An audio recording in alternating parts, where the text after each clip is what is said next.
friendship that'll never ever end.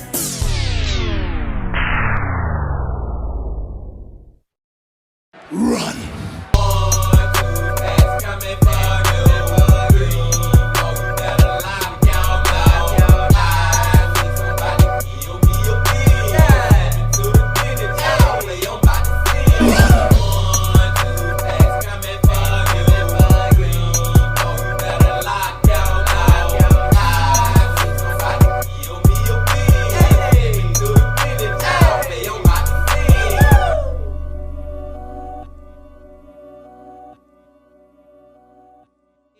It's a beautiful day in the neighborhood. Reaction Beanie Yo 447. Day in the neighborhood. My brothers and sisters, we got a lot of great videos to get into this week, y'all. And we're about to start this week off right. Because we're about to go back to who? Lazy Masquerade. Back to the Lazy Man, y'all. He put this video out 2 days ago, and ever since I seen it pop up on my recommended, I just been like, I cannot wait till me and my brothers and sisters check it out. And the title of it is Last Photos with Disturbing Backstories. Whenever the Lazy Man do the disturbing backstories with the photos, it's always just a treat. It's always just mind-blowing. It always just have you like, what the is going on? You know what I'm saying, man? I'm just very excited to get into it. I love the freaking Lazy Man. But before we get into this latest video from the Lazy Man, y'all know what y'all got to do. Get whatever you may need.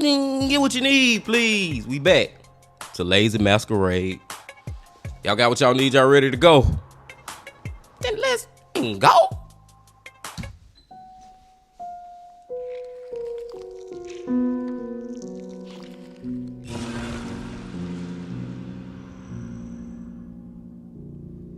The Lazy. Today's video is sponsored by Raycon. The Lazy with his commercials.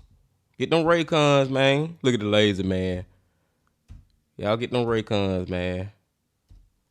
I got a feeling this is finna be a great video, y'all. Let's go.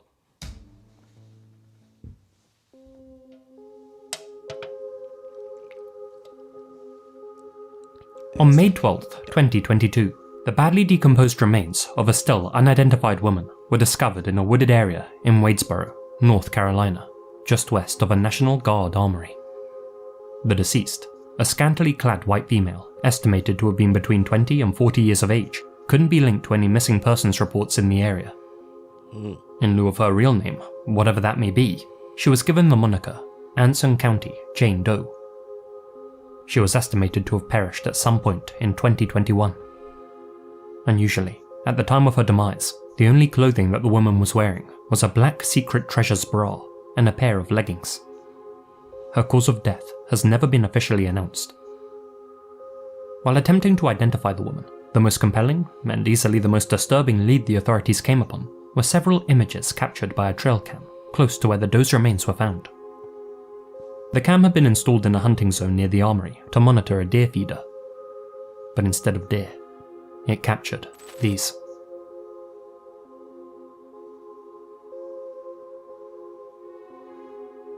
Images of an unknown woman wearing the same clothes as found on the Doe's body, stumbling through the woodland on August 22nd, 2021. She was first recorded that night at 1:33 AM, entering the frame on the right. In the next image, captured a second later as the clock struck 1:34, she isn't visible at all, suggesting that she was running at the time. She later appeared again at 4:30 and 4:31 AM, this time hobbling in the opposite direction and using a large stick to support herself. This woman is strongly believed to be the Anson County Jane Doe, and though I'm pretty sure it is the Anson County Jane Doe, but what the is she doing? She ain't got no shoes on. I don't know why that's just standing out to me more than anything that she ain't got no shoes on, but it look like she just wandering without like she just walking without thinking. She just out there walking. She don't even look like she in danger or nothing. She look like she just wandering around without a care in the world or without like her mind ain't there, y'all. Like something, I don't know. Something seems very off with this.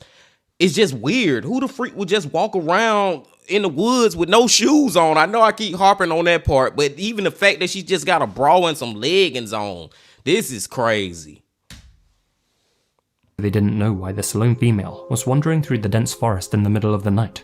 Detectives now at least had a face to work with.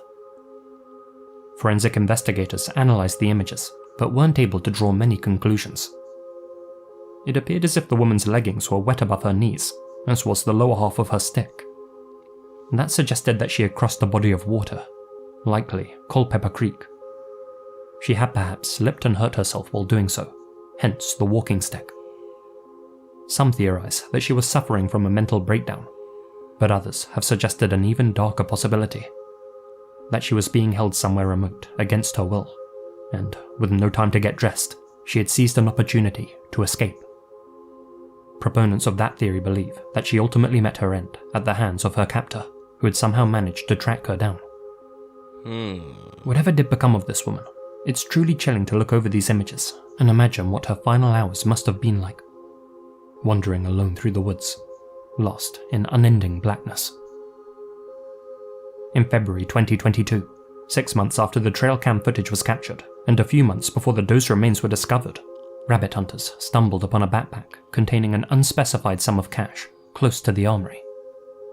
They took the cash and abandoned the backpack in the forest. When news of the doe's discovery spread, they brought the existence of the backpack to the authorities' attention. Unfortunately, to this day, that backpack hasn't been found. Damn. Despite providing relatively clear images of the doe's face, the trail cam footage didn't result in any new leads.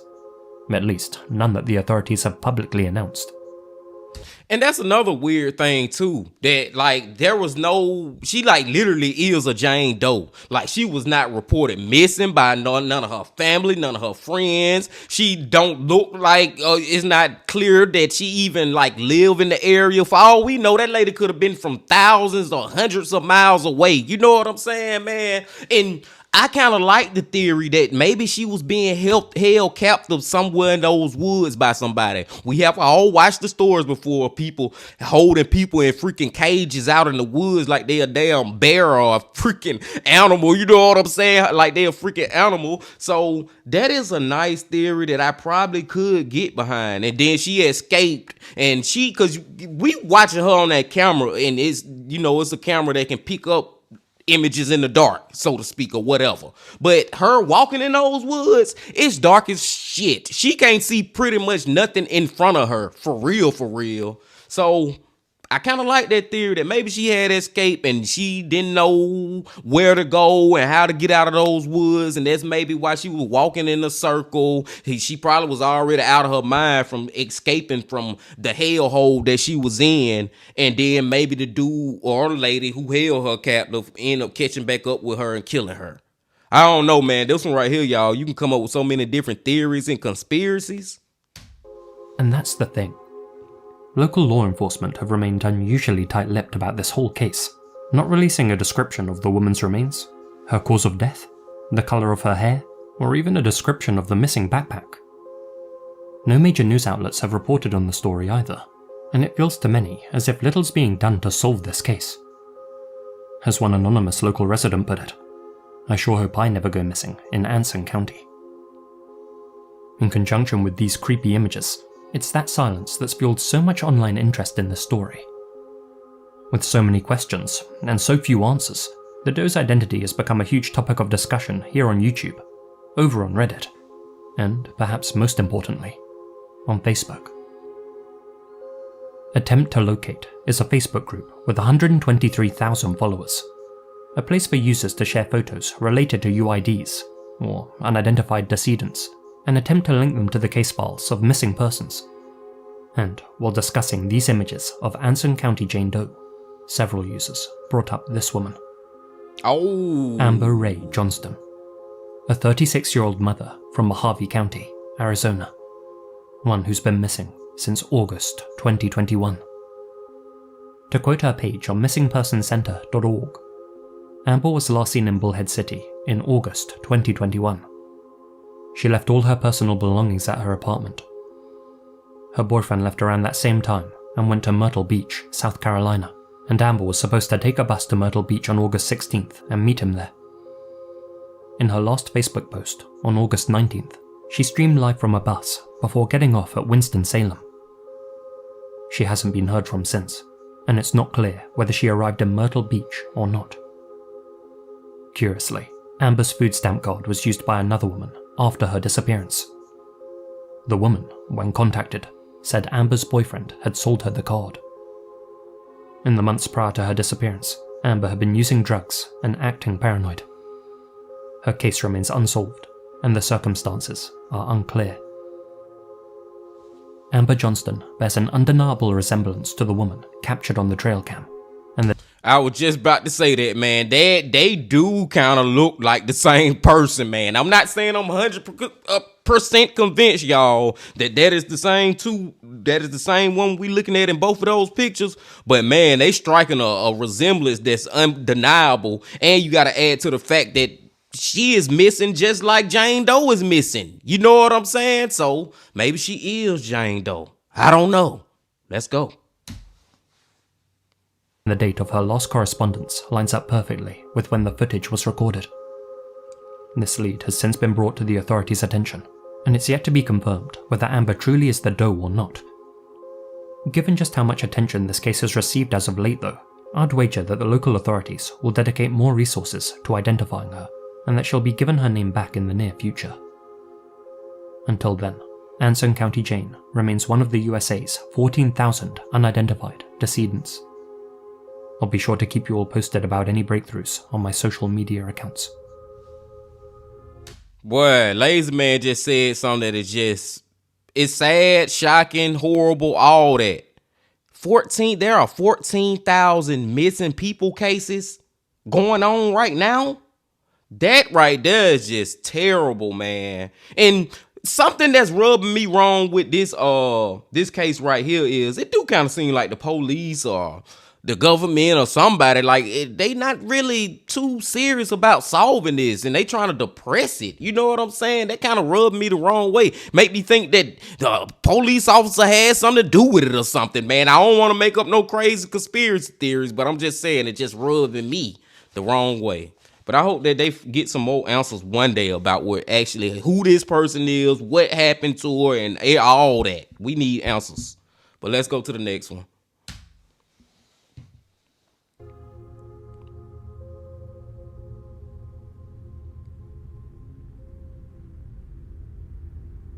This is the last known photo of Snehanshu Sharma, a smart and cheerful 8-year-old boy from Hooghly, West Bengal. As reported by India Today, the boy met his end on February 16th, 2024, when he accidentally witnessed his mother, Shanta Sharma, in a, quote, compromising position with her secret lesbian partner, Ifat Parveen. Snehanshu became distraught when he saw his mother betraying his father. Little did he realize that his father, Pankaj, already knew about his wife's secret love affair, which had been going on since before they got married, but he had chosen to keep silent about it. Shanta tried to persuade her son to keep quiet too, but even after talking things over with him, she and Ishrat feared that he might reveal their secret to someone. Although lesbian relationships are legal in India, in certain areas they're considered extremely taboo and socially unacceptable. Terrified of a social backlash that could ruin their lives, both Shanta and Ifat did the unthinkable. Together, they pinned Snehanshu down, stabbed him several times with a vegetable knife so forcefully that the blade bent, and struck him in the head with an iron rod and a stone idol. Are you fucking kidding me? You killed your child just because he seen you doing with another woman? Oh my God, man. It remind me of that case that we watched not too long ago about the father who killed his son because his son caught him in some crazy pictures, and I'm just gonna leave it at that. They was crazy pictures, but it still don't justify you killing your child. Then look at the way that they did it. Brutally murdered this little boy. And it was your son. Over him. Man, I ain't gonna try to get too upset in this video, y'all. But that is BS. They did all this while the boy's father, Pankaj, was at work, and when the only witness at the home was the family dog, Shadow. However, when Snehangshu's cousin came over and discovered the boy's lifeless body inside the home, investigators were quickly summoned and were able to identify his killers. Shanta and Nifat's mobile data placed them inside the house with Snehangshu at the time his life came to an end, as did surveillance footage captured by a neighbour. Forensic experts also found traces of Snehangshu's vital fluid on both of their clothes and on the stone idol inside the family home. They were arrested 4 days after the slaying, at which point Shanta confessed to taking her son's life out of fear of social embarrassment and ostracization. Deputy Commissioner Biswas stated to the media, "The relationship between Shanta and Ifat was an old one. They used to talk on the phone for hours past midnight. Based on multiple pieces of evidence, we zeroed in on these two women. Shanta was arrested from her home, and Ifat from hers." Both women are currently being held in police custody, awaiting their trial. Snehangshu's father is calling for his wife and her partner to be hanged. And I don't freaking blame them, man. Like, that was so completely unnecessary. Yes, if that's what they do over there in India, I think that's where they at, wherever they at. If hanging is a part of, like, the death penalty or whatever, they most definitely deserve it, man, in my opinion, dude. It's like, I'm just stuck on the fact that that's your child and he caught you doing something that you thought was wrong, I guess, over there, whatever. And you worried about him telling people, then you worried about people knowing. So instead of people knowing, you rather for your child to be dead so you can keep this secret going. Like, I'm trying to make sense of it and it just sounds freaking crazy, man. I hope that at the very least they never see the light of day again. I hope they be locked up for the rest of their life. How could you just turn around and do that to your child like that? I'll just never understand it. Let's go to the next one.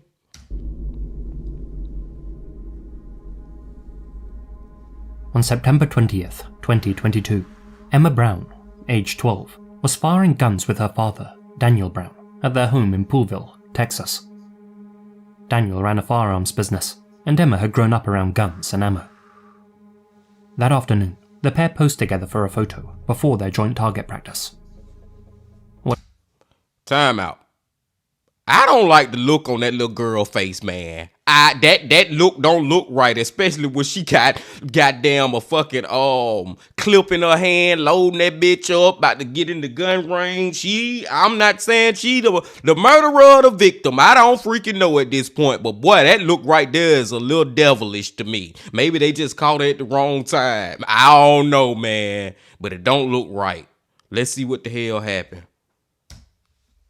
What Daniel didn't know in that moment was that his daughter had other plans in mind, which she had morbidly hinted at by wearing a Harry Potter t-shirt with the quote, "I solemnly swear that I am up to no good." The 7th grader had secretly been planning a murder pact with an online friend. Both girls had mutually agreed to take out their entire families, including their pets, before running away together. According to chat logs, Emma planned to steal her parents' car, pick up her accomplice, and drive 230 miles to Georgia. Shortly after this image was taken, Emma intentionally fired a shot into her father's abdomen. After incapacitating her father, Emma took off down the driveway and walked about 100 yards down the road. But for whatever reason, she aborted her plan, and instead of making her way to Georgia, fired a single shot into her own head. Officers later arrived at the scene and found Emma lying in the dirt road. She passed away 2 days later in a local hospital. Oh, man. This one was already headed towards tragedy, and tragedy happened when she shot her father, and I already had called it just from looking at that picture. But I did not expect her to turn the gun on herself, too.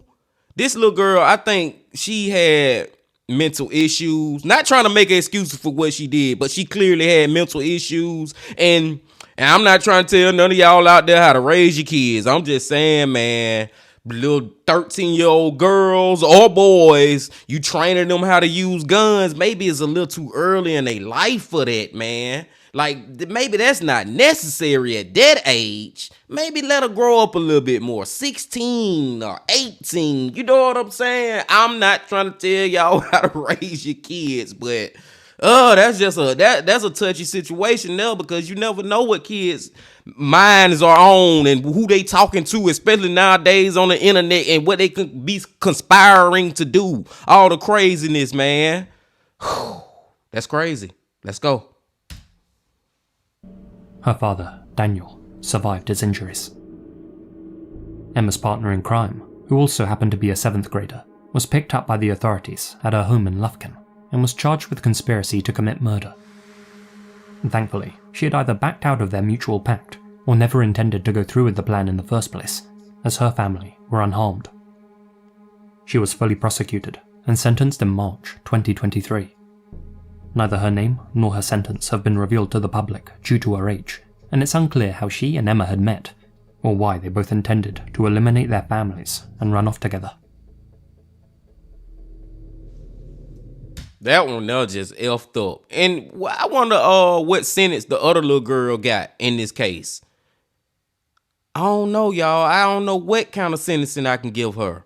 Because, yeah, she conspired to murder, but she really didn't have any physical act in this murder. You know what I'm saying? She wasn't even there. And then I'm glad that the father did survive, but he'll just always be hurt for the rest of his life. Just the thought of my child tried to murder me, and then she ended up pulling the gun on her own self. Man, that's something that, man, he'll never, ever, ever, ever, ever forget that day. He have nightmares about that. His daughter, oh my God, like the images of his daughter right before she shot him, and then knowing that she died, committed the S word. Man, listen, that is terrible.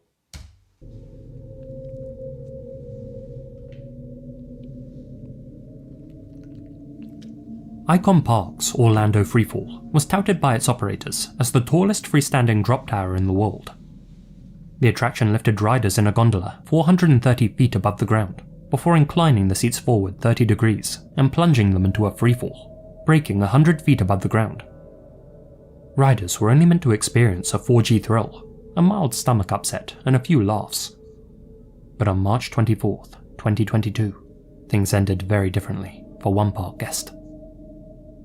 Tyree Sampson was just 14 when he fell to his demise from the Orlando Freefall drop tower. Damn. The adolescent, originally from St. Louis, had been on vacation in Florida with his family and a friend. When he and his buddy made it to the front of the line for the drop tower, staff were immediately concerned with the boy's size. The tower's manual specified a weight limit of 287 pounds for the ride.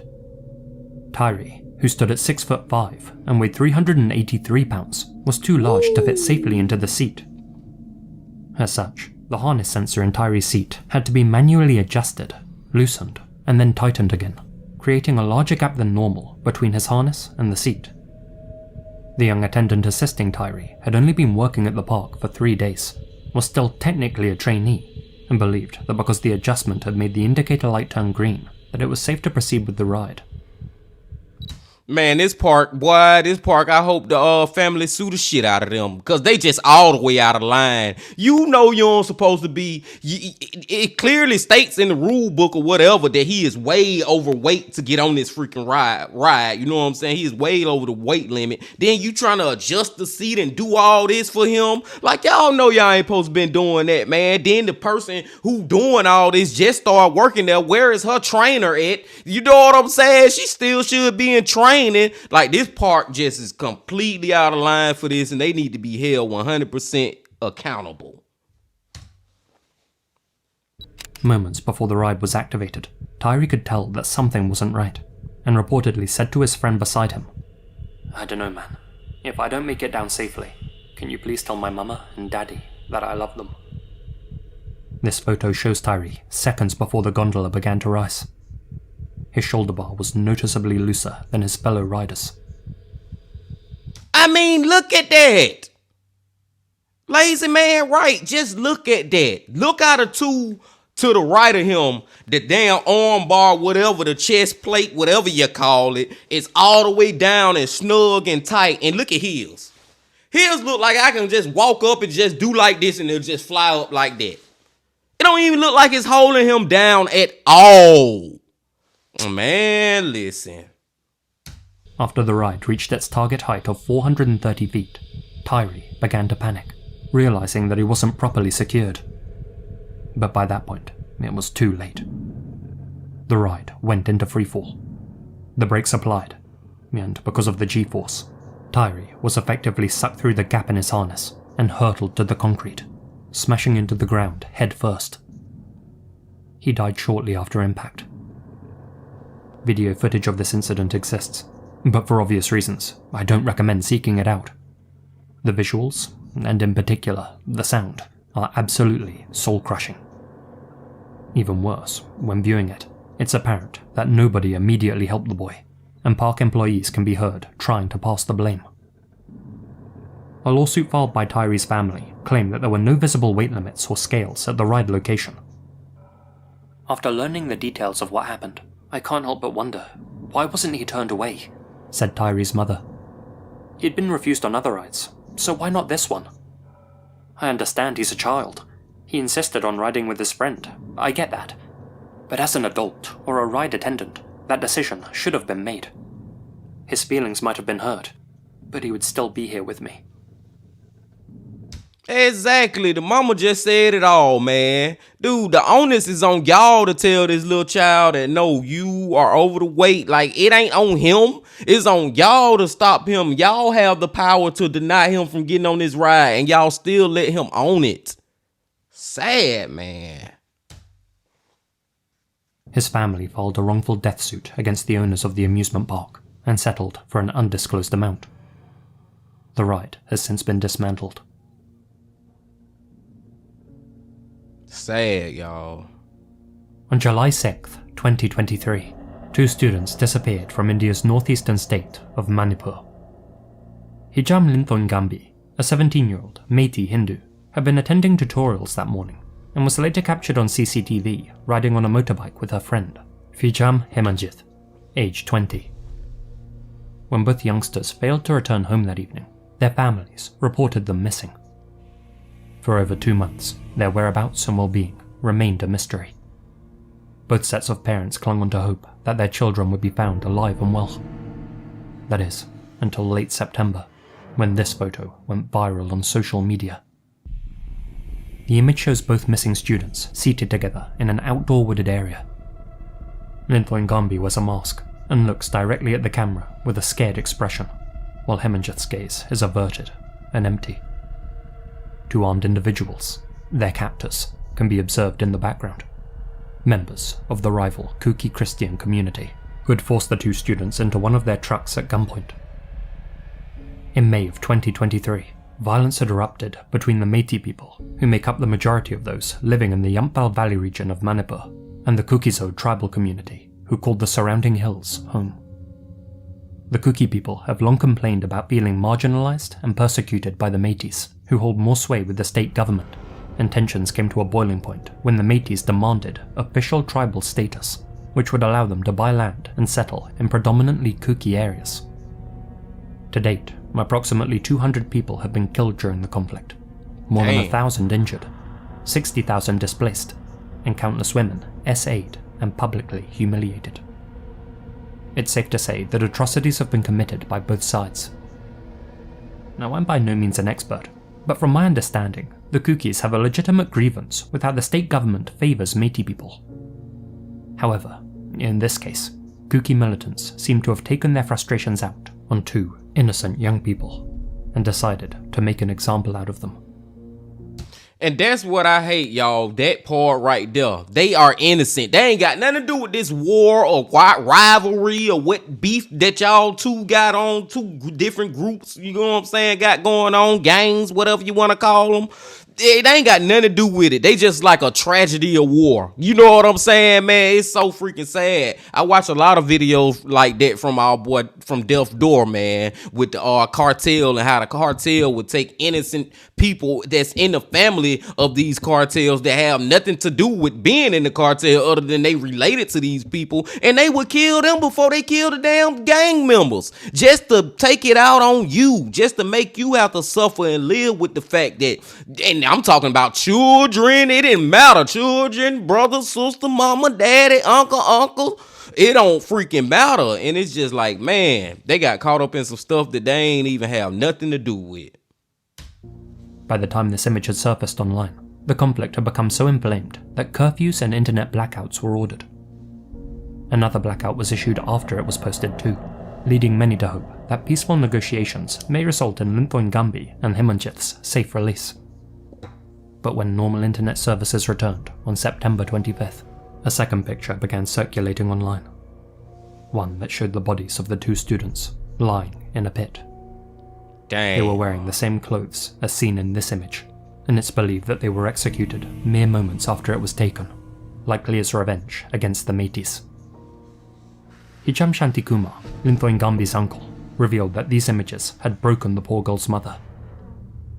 "She's devastated and faints every few minutes," he stated. She had been anxiously awaiting any news of her daughter's safety, of her return. We had to show her the images to accept that she will never return. Never. The government has utterly failed. There is no governance here. For the past 3 months, they've suspended the internet. Without internet, we'd have never learned about their deaths. True. During a protest held in Yamphal, thousands of students rallied to demand justice for Linthoi Ngambi and Himanchith.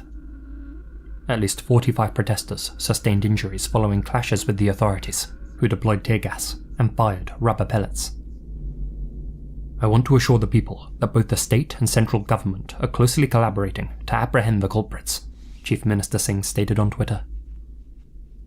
On October 1st, 2023, 4 adults were arrested in connection with the slaying of the students.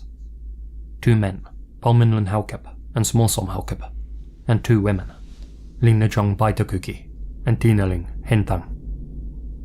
If found guilty, they'll face the death penalty for taking the lives of 2 young, innocent students caught up in the crossfire of a conflict that they didn't start, that they didn't participate in, and that they didn't ask for. Didn't have nothing to do with it, man. And that last image of them, man, it's like the girl, she just looked destroyed, man. She just looked completely destroyed. Like she was just done. Like it was like she just had gave up on life. And then the dude, he was just dejected. Like he was just staring blankly. Like I don't even think he was thinking anymore. You know what I'm saying, man? And then to know that they got murdered and threw up in that pit like that, and they ain't have nothing to do with it. It's sad, y'all. It is effed up. Let's go.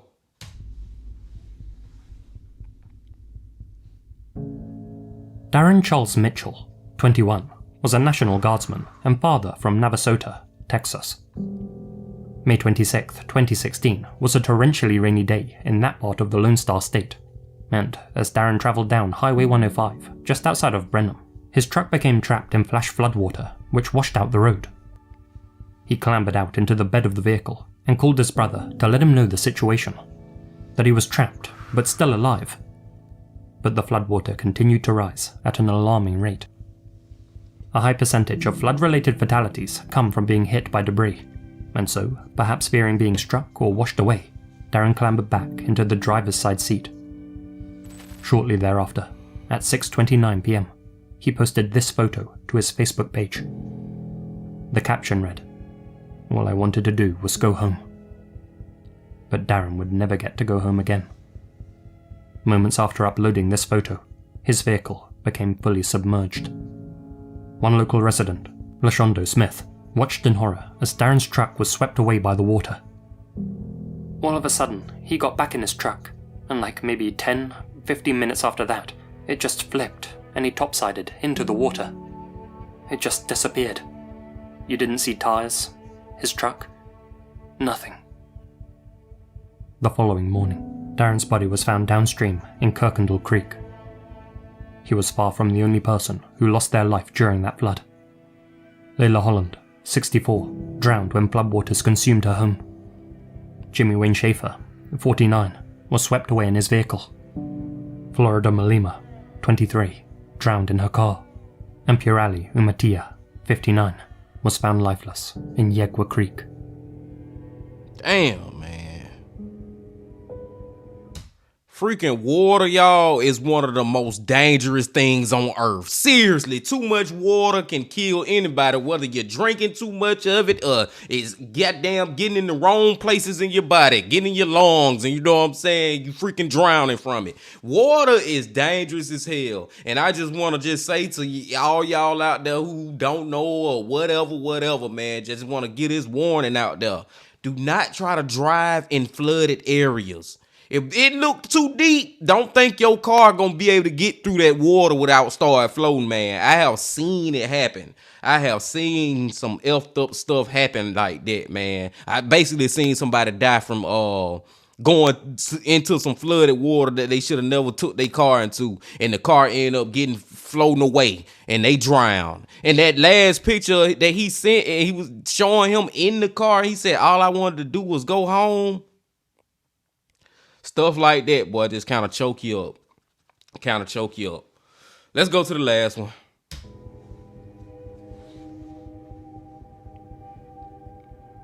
On October 22nd, 1999, 60-year-old Santa Barbara resident Jan Davis attempted a base jump from El Capitan in Yosemite Park. Davis's jump was part of an organized civil act of disobedience, protesting new regulations which made base jumping illegal in Yosemite without a permit. By leaping from El Capitan, the group hoped to prove a simple point: that base jumping was completely safe and that it shouldn't be outlawed.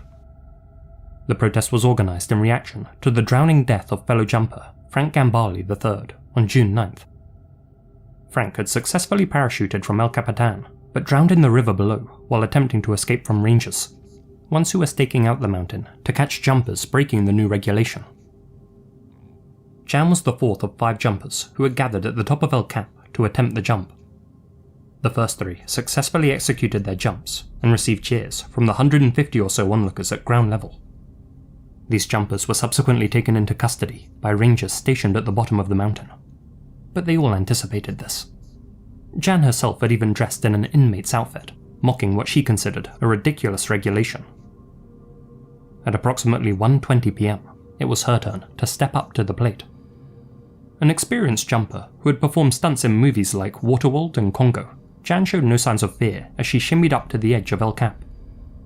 One of her fellow protesters gave her a 10-second countdown, and with the shout of 3, 2, 1, see ya ringing in her ears, Daredevil Jan flung herself over the edge of the 3,200-foot mountain.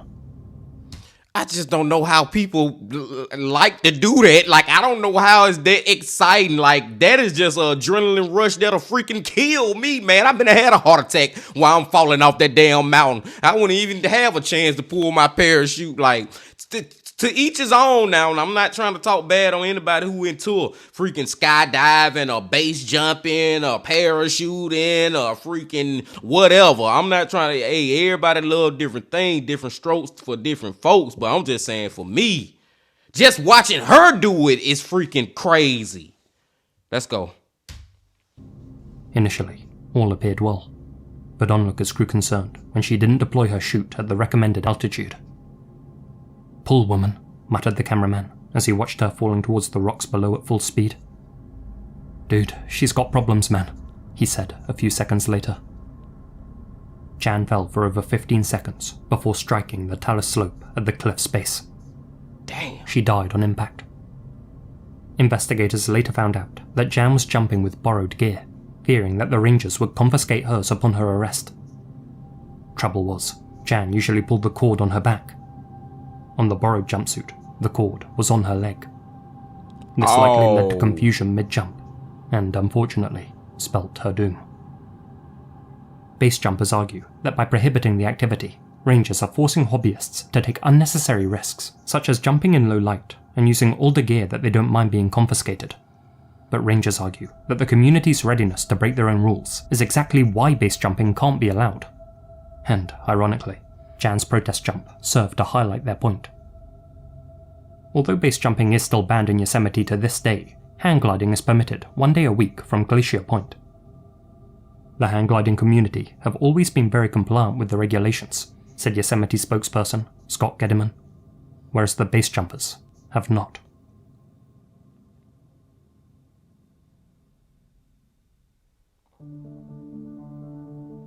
If you enjoyed the video and you'd like to see more, make sure to... It's just so crazy, y'all, that she died violating a rule that the park or whatever it is, whatever it's called, was telling them not to do. And she was trying to stand up for the cause of all the base jumpers out there. You know, they was rallying against them people, trying to fight against it and show that, hey, we can do this and we know what we doing. This is I'm not gonna call it safe, but this is something that we professionally do and we good. And then she end up not being good, man. Trying to prove a point, she end up losing her life so those people can sit back and be like, now y'all see why I said that y'all shouldn't be base jumping. It's just crazy when you think about it in that light, man. But one thing I want to say, and I know this might sound a little crazy, but it'll make sense if you really think about it, y'all. I hope y'all get what I'm saying. It's not a good thing. It don't make it any better, but I guess it do kind of make it better. Let me just spit out what I want to say.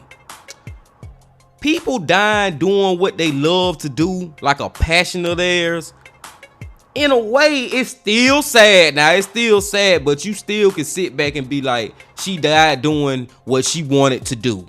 She loved doing that. You know what I'm saying, man? That brought life to her, so to speak, her doing that. And there's so many cases of people who have died doing things that they love to do, man. So I'm not gonna, like I said, I ain't gonna say it make it feel better, but it do kind of like just make you point out that fact that the way they went out is doing something that they always loved to do while they was alive. Y'all get what I'm saying, man. But that one was crazy. All these was freaking crazy, man. All these was crazy. I still don't know what's going on with Jane Doe. I really think that was Jane Doe, the Amber lady who was missing. They look a lot alike. The two kids who freaking got caught up by the gang, and then they end up actually killing them more than likely a little bit after them taking that picture where both of them just was looking defeated in like two different type of ways, but both of them pretty much knew that their life was going in, man.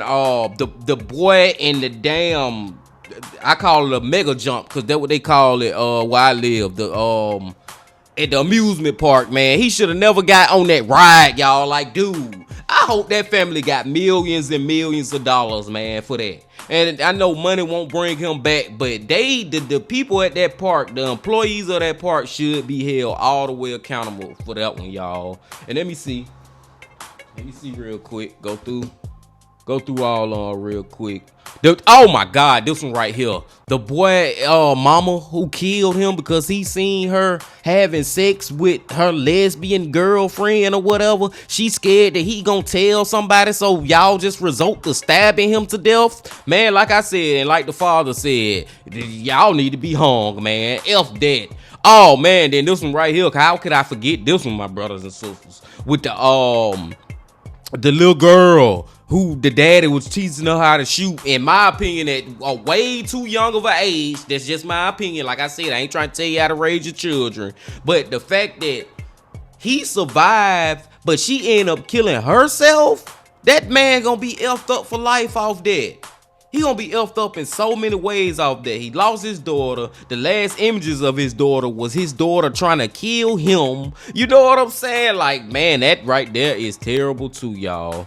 And I think that's all oh no, and the one right before this one, man, the image of that guy taking that picture saying all I wanted to do was go home. He basically saying, I know I'm about to drown to death, and all I wanted to do was get back to his little girl. He had a little girl in his profile picture. Jesus, man. The lazy man does it once again, my brothers and sisters. Once again, my friends, it was a great video from the lazy man. I appreciate y'all coming on back once again, as always. I hope that y'all hit that like button, y'all comment, and subscribe if you ain't did that, please. Go on, please hit that subscribe button. Because I'll be back tomorrow for another true crime, horror, dark, deep, and mysterious what the is going on type of video. But until then, my friends, remember this. Love, peace, and happiness. Stay safe. Don't stop. Keep going. Yeah.